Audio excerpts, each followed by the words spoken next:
Tonight, I will update you on a variety of actions that the state has taken and issues that I think are important, and we'll recognize and honor some of the unsung heroes in our community throughout the 10th Senate District that are doing such a great job. And I always love this part of the year when we get to learn about the contributions that these folks are making. Now, this is the second time in 3 years that we've held this event in Hayward, which is the heart of the Bay.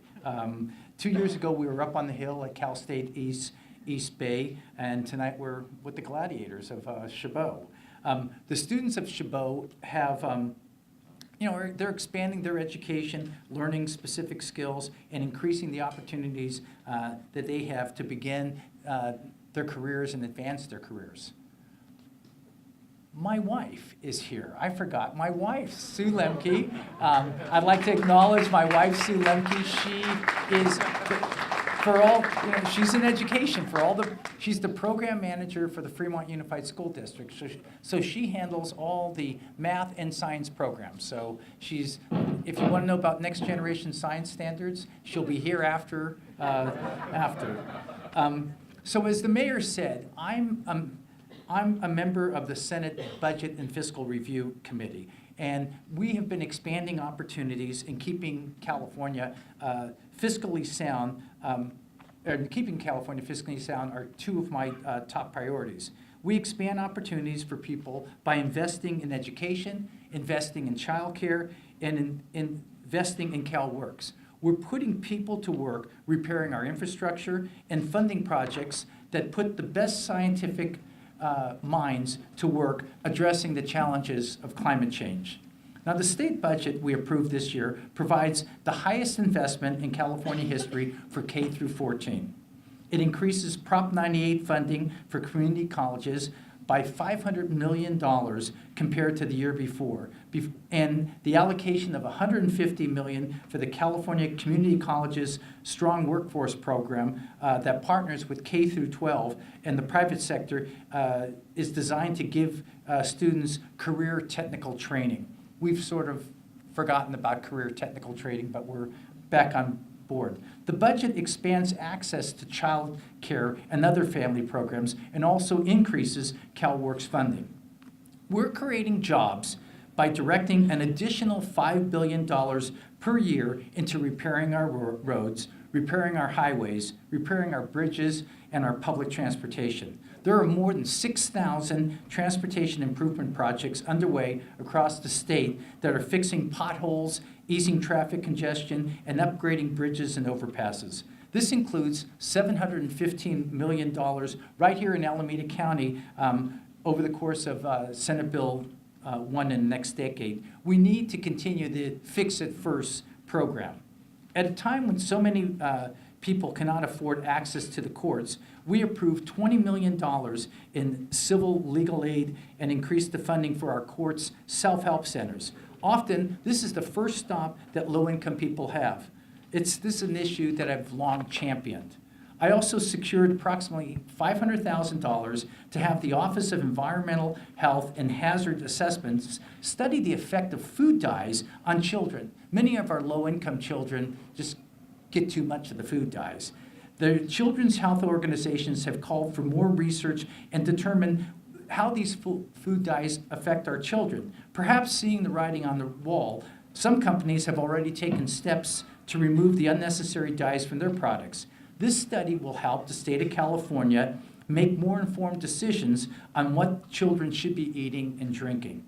And although I could not get it done in this year's budget, for those of you who like hiking and exploring our natural history, I'm working with the city of Fremont to provide a pedestrian overpass at I-680 for the Saber Cat Creek Trail. This trail runs through a former archaeological dig site where thousands of fossil specimens have been collected, including the saber-toothed cat, wolves, and cave bears. We're also working with building a state-of-the-art museum to house the Irvingtonian fossils. More to come next year. Californians have demanded a state budget reserve and a rainy day fund, and we have met those demands by prudently preparing for an economic slowdown with record-breaking financial reserves. Now, we face many challenges. But climate change and income inequality are two of the defining issues of our time. This is true not just in California, not just in the United States, but in nations across the globe.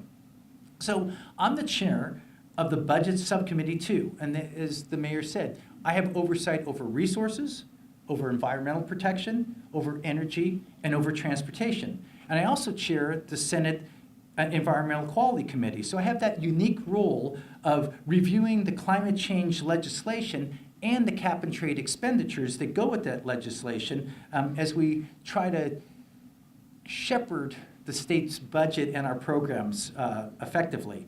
This year, these committees took action that sustains California's global leadership role in mitigating greenhouse gas emissions and adapting to the effects of climate change, such as sea level rise, warmer temperatures, year-round wildfires, and reduced moisture in our agricultural fields and in our forests.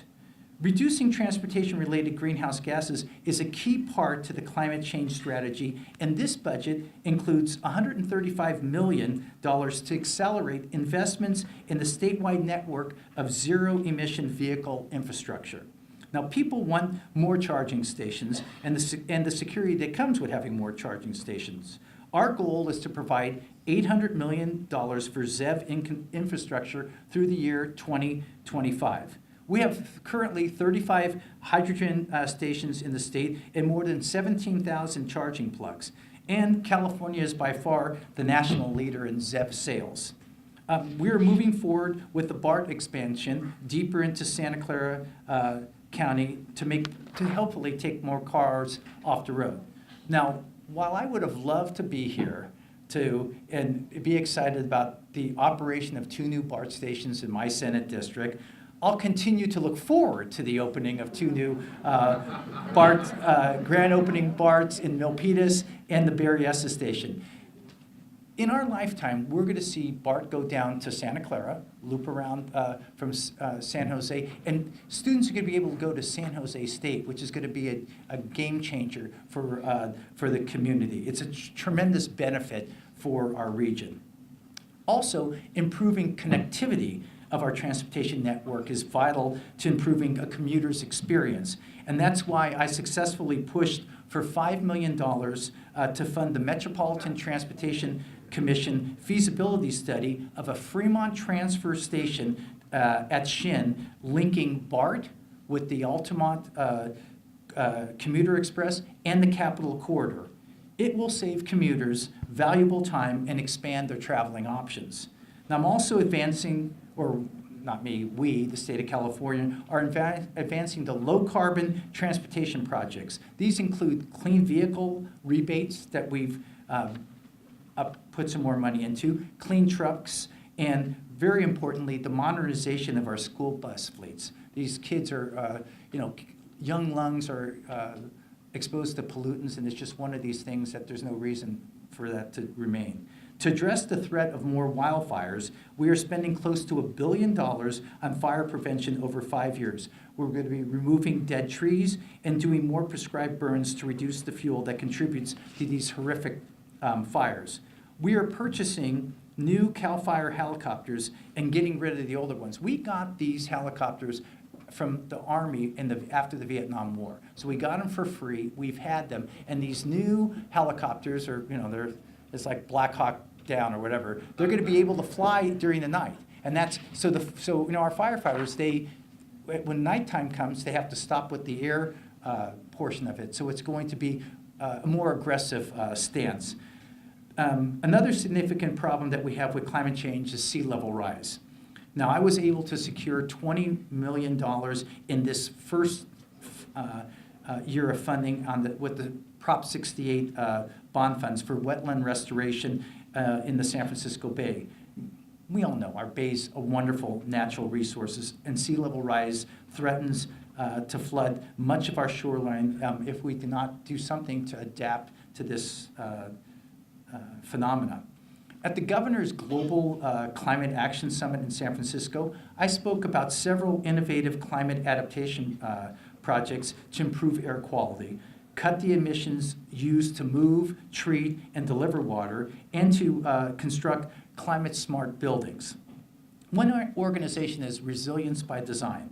This is a regional call to action, bringing together residents, community organizations, and national and international experts to develop solutions to strengthen our region's resiliency to sea level rise. The projects now have designers, engineers, scientists, and other experts behind them, and the next step is to find funding streams to implement the most effective projects on sea level rise in the Bay Area. We have to do it together. We can't just have my city first and everybody else wait. The summit was a great success. We had a dialogue with representatives from around the world, exchanging ideas and expanding partnerships that demonstrate our collective resolve to fight climate change and to move forward in the clear absence of any cooperation or leadership out of Washington. Its purpose was to increase our united ambition to meet the climate goals set by the Paris Accord in 2015. Just as I did in Paris and last year in Bonn, Germany, I look forward to telling California's story on panels at the United Nations Climate Conference in Poland this December. Much of the world is looking at California's leadership, and we did not let them down in San Francisco, and I do not expect to let them down in Poland. One of the biggest local projects on climate adaptation is the South San Francisco Bay Shoreline Project, headed by the Santa Clara Valley Water District. And this is a $177 million project. Most of it is federal money, but it provides flood protections for thousands of South Bay residents and some of the biggest businesses in the whole Silicon Valley, and that drive our economy. Plus, it protects 3 crucial wastewater treatment plants. The Shoreline Project includes 4 miles of levees, marsh restoration, and the extension of the Bay Trail. That is the Bill Lockyer Bay Trail. So it will connect Dixon Landing Road with El Viso, and you'll be able to go around the South Bay. So this bill, SB 881, is the last piece of this financial puzzle. It authorizes the Shoreline Project to receive state flood control subvention funds to go along with the federal and local funds that have already been secured by the project, and the governor signed the bill last Friday. Unfortunately, in the final days of the session, the Assembly missed 2 opportunities to pass progressive environmental legislation that I authored with broad support from environmental justice groups and a coalition of recycling advocates. So the first bill was Senate Bill 64. It came just 1 vote short of passing the Assembly. It would have directed state agencies to create a plan to reduce emissions from fossil fuel power plants, especially those in disadvantaged communities. You know, as we transition to a greener electrical grid, we need more data on the amount of emissions that occur when these plants start up and then go through their cycling process. You see, when solar energy is available during the day, the gas fire plants cycle down. When the sun sets, they cycle up. But they weren't designed that way. They weren't built to cycle up, cycle down. And when they do this, they emit more pollution and when they're stopping and going. So this bill was designed to measure the emissions, and it was strongly supported by the Union of Concerned Scientists, the Asian Pacific Environmental Network, and the California Environmental Justice Committee. We'll be back. Also, the Senate refused to support Senate Bill 168. Now, which would have been for the first time in California history, we would have created minimum content standards on recycled products for plastic, all of this little thing. It would have been 20% minimum content. Some of you may have caught the NewsHour last night on PBS. They're doing a series this whole week on plastic pollution and what's it doing to our shores and that big glob out in the middle of the Pacific Ocean. The Chinese are no longer buying our plastic and our paper products. We have a serious recycling crisis that needs to be addressed. So this bill would have diverted some of the 24 billion beverage containers purchased in California from going to the landfills, and it would have provided manufacturing and processing jobs for this used plastic right here in our state. Now, I have been invited by the Norwegians to go, before I go to to Poland to visit their world-class recycling center. They saw the bill. They thought that this was the right thing. So I'll bring back the information from the Norwegians and try again in 2019. I appreciate the support that I received from environmentalists and many in the recycling industry on the project, including Supervisor Richard Valle, who's the president and CEO of TriSaid Recycling, and Anu Natarajan, and all the good people at StopWaste.org. Those of you who have followed my work on the Senate Judiciary Committee know I'm a strong supporter in consumer protection. This year, in addition to voting for the net neutrality bill, SB 822, the Internet Privacy Protections, I authored Senate Bill 954, which Governor Brown did sign, and requires lawyers to inform their clients about the confidentiality restrictions before deciding to pursue mediation. See, these restrictions prevent clients from suing their lawyers for bad behavior during mediation. Nothing can be said about mediation. The bill simply said, inform the client, have them know about the restrictions before they go forward in mediation. To help the public and the press perform their watchdog role over a government agency, Governor Brown signed another one of my bills, SB 1244, that improves transparency by removing removing the legal threat against people who request government records. So this was the deal. Constituent of mine sought a request of information from her school district. The district finally responded, but gave her some of the information that they realized later was privileged. So they sued her to get the information back, which they did. Then they sued her again for $500,000 in attorney's fees from the woman. Now imagine that. Imagine that. You get hit with a $500,000 fee for making a public request for information about your school district. So this bill sets the matter straight and says that the government is forbidden from collecting attorney fees from public records requesters unless it's a frivolous lawsuit. So the governor has another bill which he recently signed, 989. And I work with the city of Fremont to have Caltrans relinquish a stretch of Highway 84 that runs basically from 880 down Thornton, Fremont Boulevard, and Peralta, all the way to Mission Boulevard. This will enable the city to create greater mobility for bicyclists and pedestrians, safer routes to schools, ADA curb ramps, and more efficient traffic signaling in this stretch of the state route that's now basically a city route. Along with transportation, one of the biggest issues we face is housing. Now, many Californians, about 25% of us in California, of our entire population, who are fortunate to have housing, reside in a community interest development governed by the Homeowners Association boards. These HOA boards have enormous power. They can fine you, they can sue you, they can foreclose on your home. Now, many of them are governed by responsible owners who are volunteering to keep their communities looking in tip-top shape. However, there are some HOAs that are run by people that ignore these rules and keep themselves in power, and they're more interested in silencing anybody who disagrees with them or disagrees with their plans. That's why I authored Senate Bill 1265. Now, some people are calling it an HOA Bill of Rights, but basically it protects HOA residents who number in the millions by restoring some integrity to the HOA voting process. You know, the governor has yet to sign this, so we're hopeful that he'll do that. In the depth of the housing crisis requires every community to do its fair share to contribute to the affordable housing. One of the technical bills that we did, there's a big loophole that exists, however, for the 120 charter cities in California.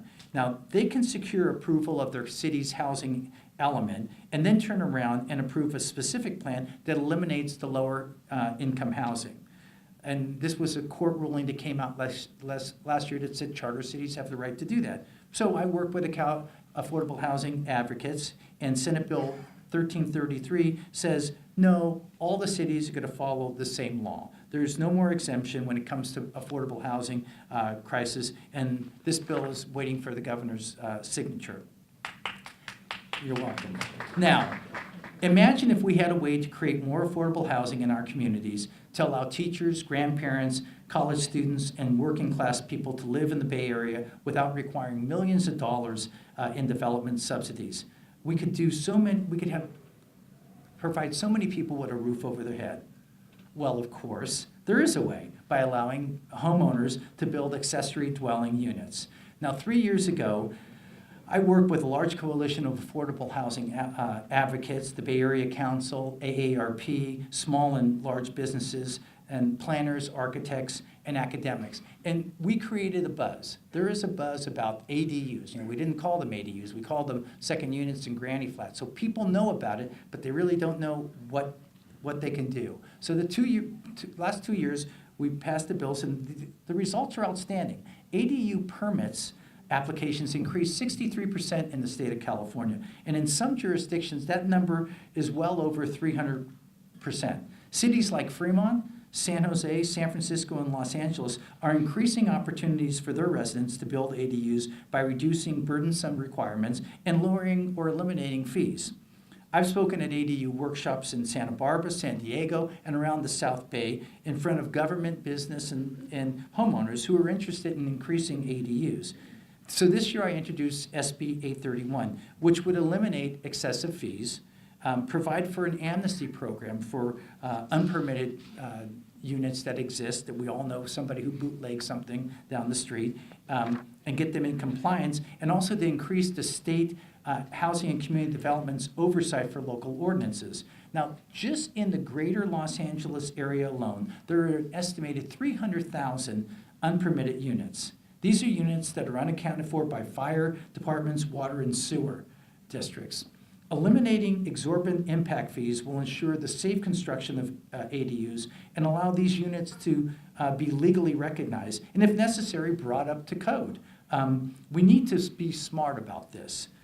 For 3 years, my office has received dozens of calls, hundreds of calls, I should say. Just last week, we received a call from Temple City, which is down south, and also a constituent in the 10th Senate District, whose city is charging thousands of dollars in impact fees in order for them to build their ADU. But this summer, the bill died on in the Assembly. Now, I am doubling down on my enthusiasm for ADUs and will continue to advocate to encourage homeowners to build these units and help and let them provide for some of the housing opportunities that we need in the community. We will persevere, we will win, and we will build more ADUs in the state of California. Now, on the local front, my district staff and I continue to work with individuals to solve problems people are experiencing with state agencies and to partner with local and public-private organizations. This is my state of the state. Everybody, it's all hands on deck. I have my staff, is Derek Chernau, has got that nice tan suit on over there. He's my chief of staff from Sacramento. Heather Reciteris is also down from Sacramento. She's my ledge director. Jeff Barboza, my press guy, and Tammy Zencanella is also down from Sacramento. You've met Rocky, my district director. Miriam Brosnan, she just got married, so she changed her name. That was the deal. Andre Waramacapenlek, he hyphenated his name. They're just trying to make it tough on me. Sean Manalo walk in, and Tim Orozco. So that's my staff.